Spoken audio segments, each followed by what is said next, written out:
Hey Cardfighters, yesterday I uploaded a video where I talked about my thoughts and opinions about Cardfight 0 after it's been around for 5 weeks and I've been delving into the game as much as I can in these past few weeks to have a better understanding what the game is and what it could provide to us Vanguard players. But today I want to go a different approach about Vanguard 0. I don't want to talk about what it is and how good or how bad the game actually is. I want to go in about the possibilities and the potential prospect of what can happen if Game Studio and Bushiroad try to open up Vanguard 0 to the public domain and third-party software developers. Because there is one major advantage a digital version of a card game that will always be prevalent over a physical card game, and that is data. A digital card game has so much data that's free out there that's been collected by just existing. Because the hard problem is with a physical card game is that people play games in their local shops or at tournaments and you have no actual idea what happened during those matches. You don't know if somebody G-assisted, you don't know what type of cards they played, you don't know how many times they played a certain cards or how they won that specific match. We only know at the end of the tournament what the top 8 was and who faced up against each other and who were eventually the winners. But those specific data points don't really give us a clear idea of what decks, what strategies, what cards are meta relevant and are actually good to be played at future levels of competitivity. And it's very clearly to see at YouTube videos where people talk about meta tier lists and their own specific what they think is competitive or not, because there tend to be a lot of differences between what is actually top tier, tier 1, tier 2, tier 3, because our data points and our information is very limited to what we had to work with. But we've seen some new interesting developments with the Vision Cups, and Maxime has been delving in this with how they give out information about the matchups, their overall win rate, the amount of data we have with the amount of battles they may given us. And those data points are essentially a lot more accurate to what is happening in the game itself, and we have a better understanding of what is meta relevant. But Vanguard 0 can take this to a whole nother level, because Vanguard 0 being a digital game that basically tracks everything what's happening in the game, you can be so secure that you know exactly what card is relevant and when it's relevant during the match. And I want to give a very clear example in this video to see what is possible, because the best example that I can give you guys is what we can see that happened in Hearthstone. Because Hearthstone is of course a pure digital card game, but Blizzard decided to put their data open in the public domain. They are free to get, you are able to get that data, and third-party softwares are able to convey that raw data into actual percentage information for us mere mortals to understand what cards are viable and when they are good and in what decks are played and what those decks have specific win rates against other decks. And I want to go over those data points to give you guys an example of what is possible if Bushiroad and Game Studio decided to open up the data and allow us third parties or other data developers or database geniuses to work their magic on this specific data to provide the community with actual clear insight. So let's dive into the website for HS Replays. So here we have the website for Hearthstone Replay, and I'm not 100% certain, but I believe Hearthstone Replay is a third-party company or third-party development that has nothing to do with Blizzard themselves. So I think the data itself is a public domain, but maybe somebody that's more experienced with Hearthstone itself could correct me on this part, but I believe this is free data and they are using it as a third-party company. So what we can see here on this list itself is that we can see a list of cards, and this goes all the way down, as these are all the cards that are playable in Hearthstone. And to give a good example of what these data basically mean is that here we have a card, and this card is somewhat similar to a Cray Elemental as it can be used in all their classes. And classes is something for us that are clans. So here we have a card which is played in 26.2% of all the decks. That's really high, but that's because it's a Cray Elemental, means it can be played in all the classes, so it's typically higher than your class-specific cards. But what we also can see is that it's played on average at a 1.8 copies. And at Hearthstone, you can only play 2 copies maximum per deck. So you can see that it means that it's very highly likely that this card is played at 2 copies in most builds because it probably is that good that you want to have maximum copies. And in Vanguard we can translate that to see if a card is played at 3 copies or 4 copies, if it's really a key card, like something like a main, which you would probably see at a 4 copy in most builds. But then the more important numbers that we want to see is the actual win rate. And this number shows the win rate of the decks where this card is put into. It doesn't showcase the win rate of the card, it just showcases if this card is in the deck will have on average a 53.5% win rate, which is pretty good, as once a deck is above the 50% win rate, it means it wins more of the time, which is obvious, but that's also showcased that it's probably a more competitive, reliant deck. But also what we can see here is the amount of times the card has been played. And that's also very important because we want to know of, sure, this win rate showcases that how much the deck wins, but we also want to know is what type of impact this card actually has on the deck. Because if it's not that good or it doesn't give any impact, why should we play the card at all? So here we can see that it has been played over 2.5 million times. That's a lot. But then again, what does that number means as 2.5 million of what? Is it 2.5 million of 3 million or is it 2.5 million of 100 million? That's what we really want to know. And that's where this number comes into play, as this basically shows you what type of percentage this number is of all the total cards played from the decks that this card belongs to. So this is basically 1.7% of all the play cards. So for anybody that knows to do math with percentage, you can do the math to see how many cards actually being played. This gives you a good rough estimate, but to have a better understanding if this is good or not, you can basically scroll down and you can see that no other card is in the same vein as that, as most cards are about 0.1, 0.2, maybe 0.5, and it's basically the most played cards in general. So it gives you a rough estimate that it's probably a good card to be played. But, of course, this doesn't really mean anything, because this is the number that we're looking for. Because you want to know, when this card is played, how much time of the matches do I win? So the win rate of when the card is actually played. Because this showcases the win rate of the deck when this card is put into the deck. But it doesn't mean you actually play the card to win the game.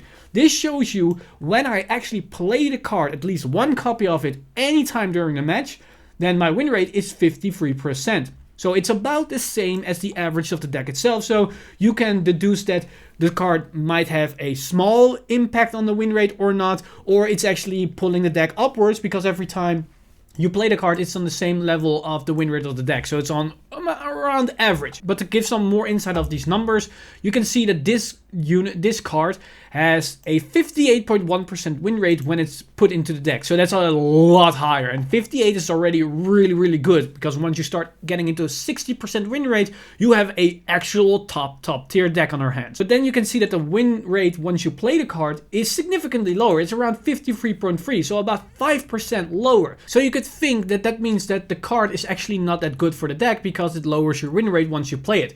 But another example is I-Beam for Demon Hunter, that's for anybody that plays Hearthstone. You can see that it has a 57.5% win rate. So once again, a really high percentage. But then once we go to this, you can see that once you play the card, the win rate drops to 58.5. So that's really bad, because then you start losing more than you actually are winning.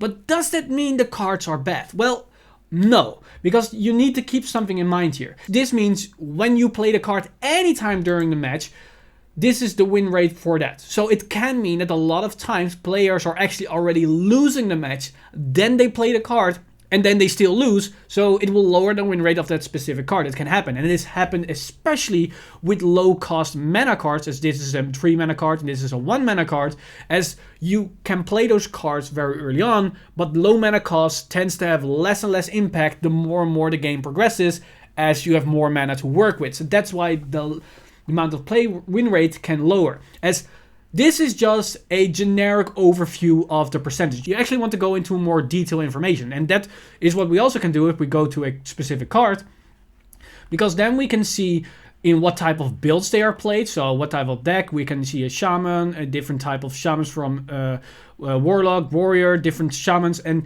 what you also can see is what type of cards are played in that specific deck, but also these different percentage or these different data points. As here we can see the durations on average of long the matches will do when you play the deck, and this can be important for people that want to have fast-paced gameplay or maybe want to VP farm in Vanguard. Then you want to play a deck that is typically faster on their games. So this is a very important data point for those type of players. But also, of course, the average win rate.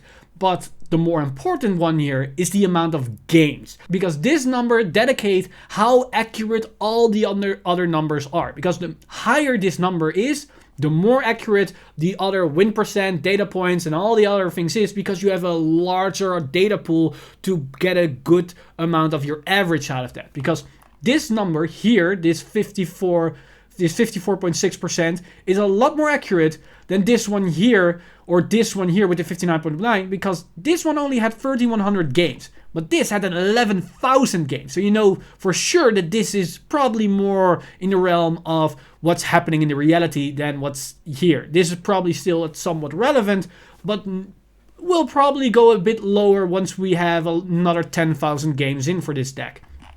But you can actually go even further beyond with this, because if we go back, you can see here I talked about the win rate of when you play the actual card. So this is on average. But that doesn't necessarily mean that you have a better understanding of what type of impact the card will have. Because, as I explained, in Hearthstone, the longer the game progresses, certain cards will have less impact because of the whole mana system that is in the game. And that is where this window comes into the play. And I sadly don't have the premium account because I'm not going to pay for this service, because I'm not really that into Hearthstone at this point. But what this will show you is the actual turn-by-turn information. So you know exactly what type of impact this card will have on turn 1, turn 2, turn 3, turn 4, turn 5, turn 6, and all the way beyond. And for anybody that plays Hearthstone, yes, this card cannot be played on turn 1 to turn 4 because it's a 5 mana card, but it's just to give an example. Because you can maybe see for this card can be played on turn 5. So maybe on turn 5 it has an average win rate of 70%. Because of course the card will always have more impact on the actual mana turn that you can play, so you can play on curve. So let's say it has a 70% win rate on turn 5, but once turn 6 rolls around, it might instantly drop to about 50% win rate. And then once on turn 7, it may drop to 45% win rate. And on turn 8, maybe it jumps up to 65, because it can combo off with a certain card within an OTK or FTK build. And then once turn 9 and the other turns rolls around, it can drop to 10% because there's no impact at the final turns, because a taunt might not really do anything for you at that point anymore. So these are very important data points to have a better understanding of how good a card in actual effect is. Because as we saw here with I-Beam, yes, it might be 58.9 on average, but it can happen be that on turn 3 or turn 4 and 5, that the average win rate is, once you play the card, be actually around 80%. But the next turn, it drops to like 5% because the impact might be really, really low. So these information here doesn't really tend to give you a good example or a good explanation of what the cards are, because this is just a general overview of the average percentage of these cards. You want to go into precise detail of, all right, what percentage does this card have in a specific deck? What percentage do I see when I play it at a specific turn? But also what you can see in this website is against specific decks, against specific archetypes or specific clans, or in this case, classes. Because, again, this is your average view of all the games. But you, as a meta-relevant player, if you are very competitive, you only want to look at the data points against other competitive decks. If, let's say, Dimension Police is not meta-relevant, you don't care for all the data points against Dimension Police, because those will skew the actual results that you need. That's, again, something you can look up at this site, because you can see the actual percentage against other specific classes and decks, so you have a better understanding of what my win rates are with the specific card start at against a specific moment against those specific meta relevant decks. So these are really interesting and awesome results where competitive players can dive into to have a better understanding of what the actual meta are and start theory crafting of what they might do at a certain moment and a certain interaction to have the best results possible. Because what this website also allows you to do, and we can see it here if we go to the premium page, is that they, as we explained here, they have the archetype matchup, so you have a better understanding of what type of results you have. You can also filter around certain regions, so if you play at a certain region, Europe, America, Asia, or whatever, you have a better understanding of what that specific meta is, because sometimes you don't really care of what happens in America if you only play at the European servers or against European players. So again, very specific. But what's also really awesome is that this data points allows you to see what effect your mulligan might have on your win rate. You can exactly see, if I keep this card in my opening hand, what is the win percent rate of the average games. Because then you can learn, alright, I need the mulligan for these cards, or I will need to keep these cards in my hand and not mulligan away. So you can mulligan like a professional. You can increase your mulligan advantage if you know these data points. So these data allows you to play on a much higher level than if you didn't have access to these results. And also what's interesting here, and this will not really apply to Vanguard because our ladder system is really skewed, because you can be Legend 100 but still face up against somebody that's in E or D. And if you think that's not possible, it happened to me when I was climbing upwards to Legend, that I wasn't nowhere near A and B, but I still faced up against somebody that was all the way up in Legend because he has multiple copies of the alternate art card. It happened. And I don't know what the whole system behind the Legend rank ladder system is of Zero, but I think they need to look into that to have a better matchmaking system. But it can happen that there was just nobody to play around, so they matched me up against a person. I honestly have no clue what their system is in that aspect. But in Hearthstone, you have different ranks to go up the ladder. You have bronze, silver, gold, platinum, diamond, and then the legend rank itself. And of course, within those specific segments, you have different kinds of players and different kinds of strategies that are actually meta relevant. Something competitively relevant in bronze will not be the same thing that is on the top legend ranked ladder players. And this website allows you to filter those data for a specific type of rank system. So you can go to silver and then you see that the data points are a bit different than if I go to, let's say, for gold. You can see that some percentage of certain cards changes up a little bit. And a 2% or 3% difference might not sound much, but in an actual card game with RNG and that kind of stuff, that's a big thing here.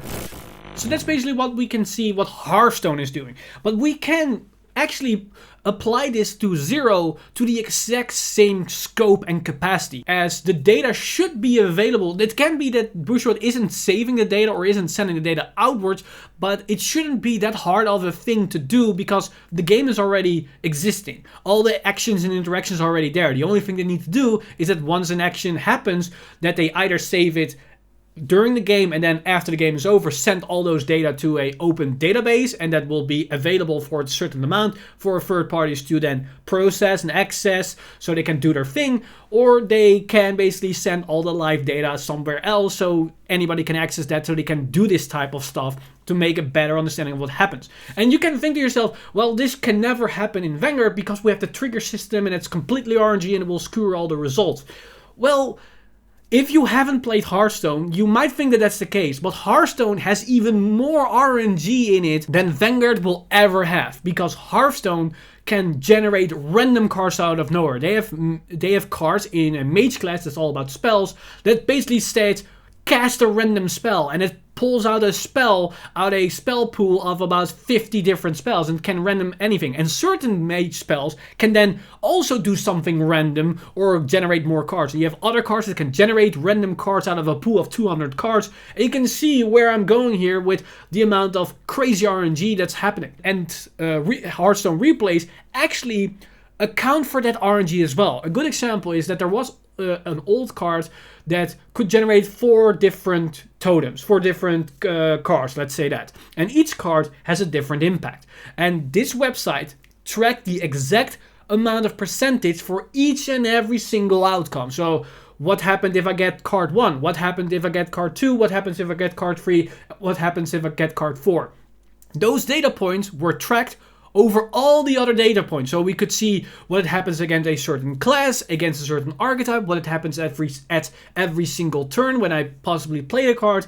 So those data are still accessible and available. And that can be the same case with our triggers, because we can see what happens if I get a draw trigger at turn 1, what happens if I get a crit trigger at turn 1, what happens if I get a heal trigger at turn 1, etc, etc, etc. So we have a better understanding of 1, how much impact these triggers actually have, and 2, what are the best trigger lineup for a specific deck, so we have a better idea. Because now everybody's saying draw triggers are probably the way to go, and it might be the case.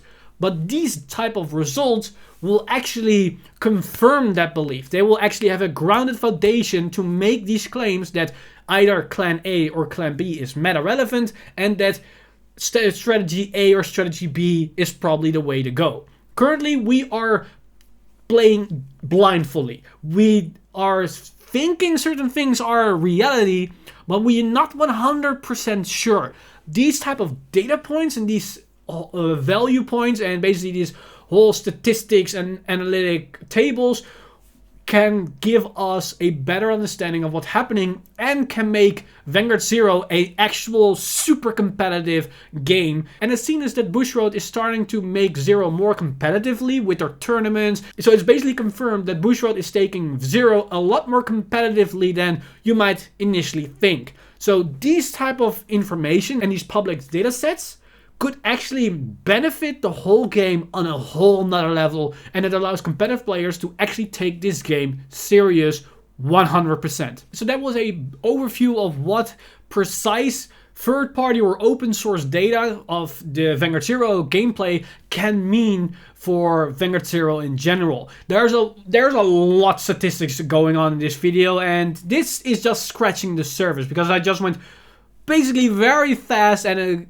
just a bird's overview of what's possible, what you can do with these data points, because this is almost a job on itself by analyzing the data points and know exactly what these data and percentage and numbers actually mean. Because not everybody can make sense of these numbers, but once you start diving into it and start experimenting with these things, you can understand and have a better insight of what is actually happening on a competitive scene of Vanguard 0 and potentially Vanguard in general if we ever get an official Vanguard simulation game for the actual premium and standard format.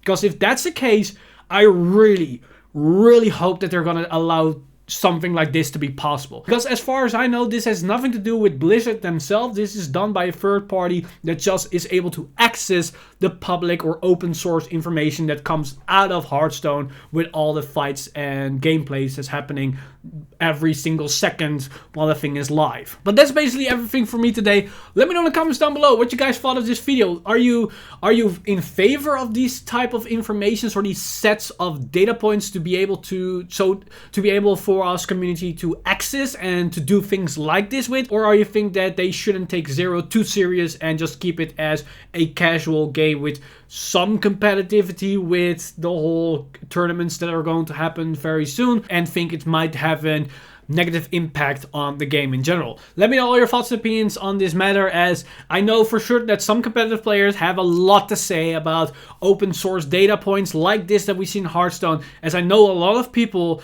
that would be all for this kind of stuff, as not only competitive players might find this really awesome, also some mathematicians and data analytics and just database freaks might find this really awesome to just look at the numbers and see what's actually happening. Not maybe from a competitive standpoint, but just very curious of what's the course of the game flow itself. Because there are multiple things you can do with these data than just know what is meta and what's the best decks and best cards in the games and not. As always, this video has been brought to you by our lovely patrons over at patreon.com/VanguardInsider. You guys are amazing. If you do want to support the channel or everything that's happening on the channel, then you can simply do that by hitting the subscribe button, hitting the bell button to be updated for our future videos, as well as liking the video so I know that you enjoy the content that we make. But if you want to help us a bit more directly, then you can go to patreon.com/VanguardInsider and become a Patreon today. But with that said, I'm Mr. Timeleap, and I see you guys in the next one!